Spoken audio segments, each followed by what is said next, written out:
And 3, 2, 1. Welcome back. This is Aluminum Tower. Thanks so much for joining today. We are going to read our new spread, What is Your Love Language? For the sign of Virgo, Sun, Moon, and Rising. So, with this particular spread, what we're trying to do is find out more information about how you love, how you approach love, and what kinds of people you attract in your love life. So anyways, thanks for joining it as always. If you like what you see here, please be sure to give a like, share, subscribe, and please ding that notification bell so that you don't miss any updates from future readings. And also, if you would like a reading with me, that would be more in tune with your specific energies and give you outcomes based upon your own personal life path, please be sure to give me a contact in the information in the description box below. There we go. It's all come out now. So we're going to keep these short, about 15 minutes, and we're going to peer into the love life of Virgo, Sun, Moon, and Ascendant, so that way we can see exactly how they are approaching love. Ready, set, begin. How does Virgo approach love? What is Virgo's love language, Spirit? Please show us how the Virgo does his or her love thing.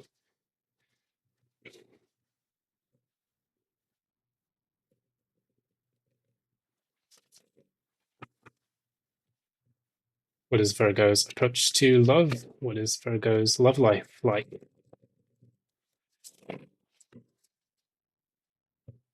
How's the whole love and romance thing going for you? Leave it in the description box below. Let me know how things are with you. For me, it's nice and quiet, not bothered. Anyways, putting on the thumb temple, ready to go. So, how's Virgo currently? That card's fallen. Let me pick that up. Knight of Swords in the reversed. Sorry for the creaky chair. Who does Virgo attract? Knight of Swords. Got a lot of swords energy here. Wonder what that's all about. How do your relationships start?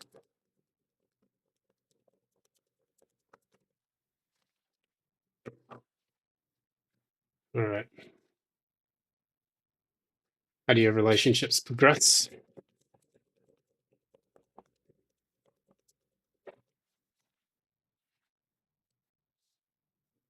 And how do they normally end?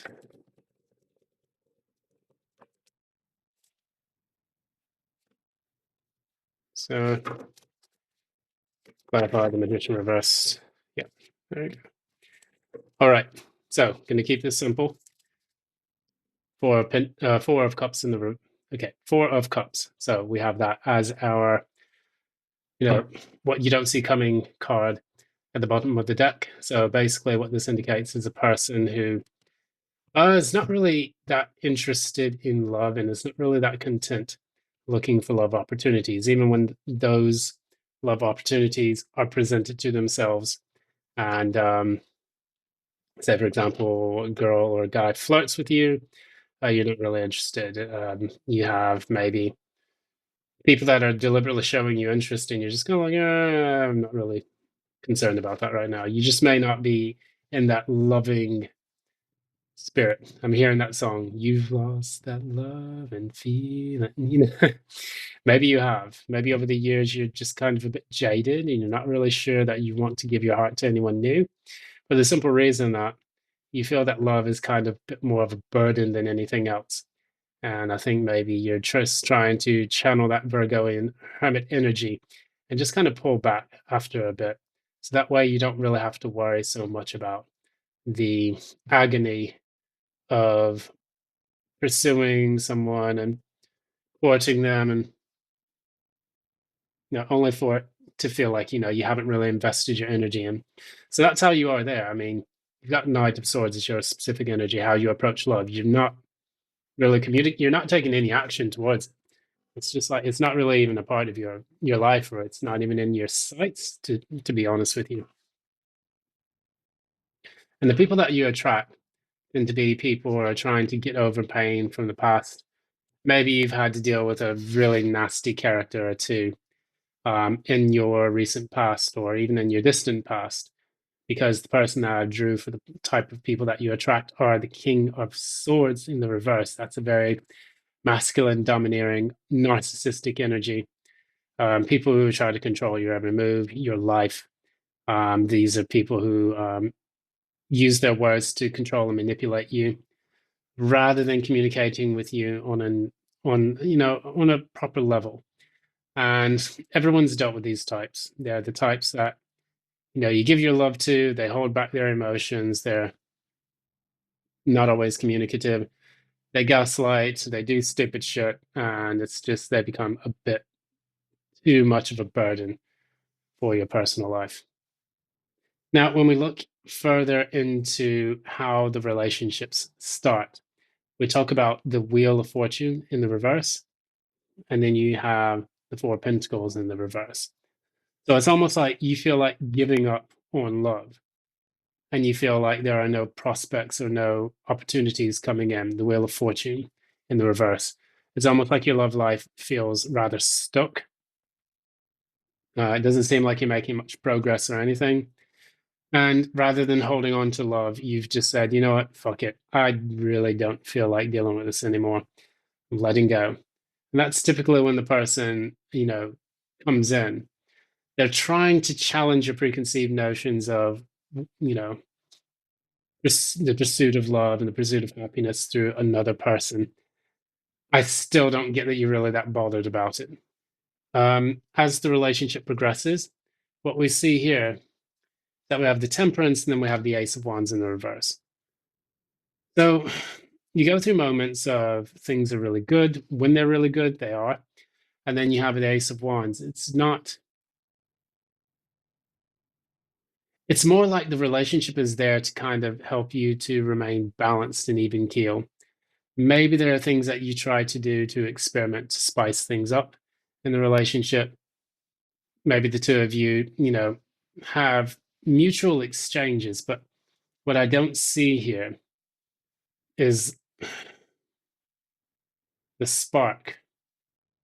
It's almost like you can be with this person to kind of exchange energies, but what you are not really able to do is find that passionate spark within them. So maybe these things take place at an intellectual level rather than a passionate or an emotional level, because I don't see any cup cards here other than that Four of Cups. And what that shows to me, or what that denotes, is that you're dealing with the relationship more in the head than in the heart. Um, no cards of passion either, not a single card of passion. So this is another thing to kind of consider. The only one being the Ace of Wands, but it's in the reverse. And so finally, the way the relationships come to a close, as it progresses, you just kind of feel like this isn't the right person that you've manifested.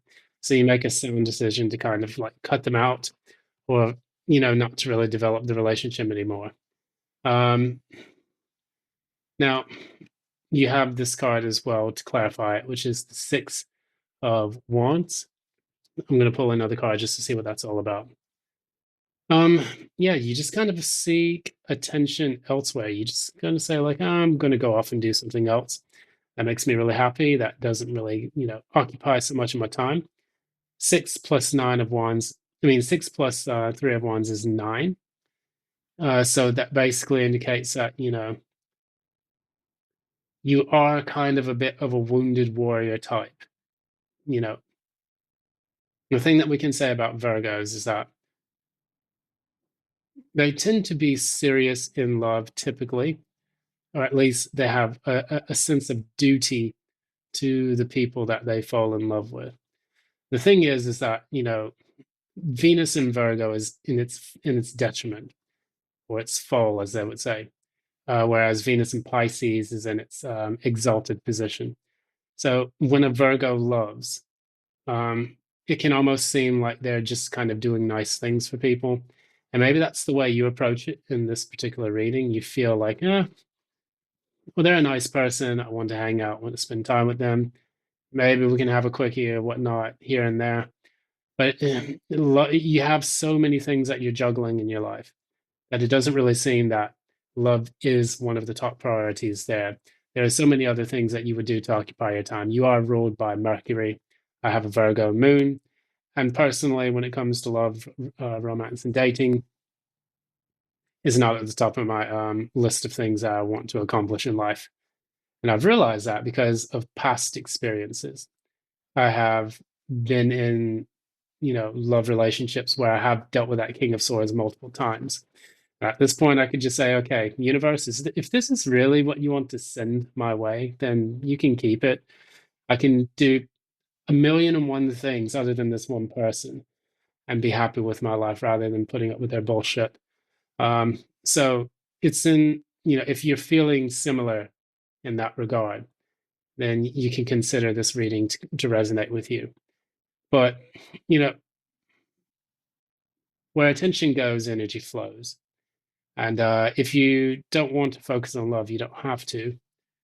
And you can focus your energy on things that you know will come into your life and benefit you in a much better, more conducive manner, rather than dealing with people that you would attract. That because you're a kind person, which Virgo is opposite Pisces, so there's very similar energies involved. Because you're a kind person, very altruistic as well, almost self-sacrificing. That's the reason why you attract those King of Swords in the reverse. You attract people who are going to take advantage of that. And that's particularly why you have your defenses up right now, because, you know, the best defense against the King of Swords reversed is basically the Grey Rock. And that's what I call the Nine of Wands in many ways. Sometimes the Two of Swords in the reverse, like this here. Grey Rockingham, I don't want to manifest this. Let's get out of here. I have other things to do. Please. Thank you. Next. That's it. That's the reading for today. Thanks so much for joining. This has been Aluminum Tarot. If you like what you see here, please be sure to give a like, share, subscribe, and ding the notification bell so that you don't miss any updates. And if you would like a personal reading with me, one that is in tune with your specific energies, feel free to reach out to me at the information in the comment box below. I really appreciate your time and attention. Thanks so much for joining. Hope you enjoyed this. And until next time, love and light.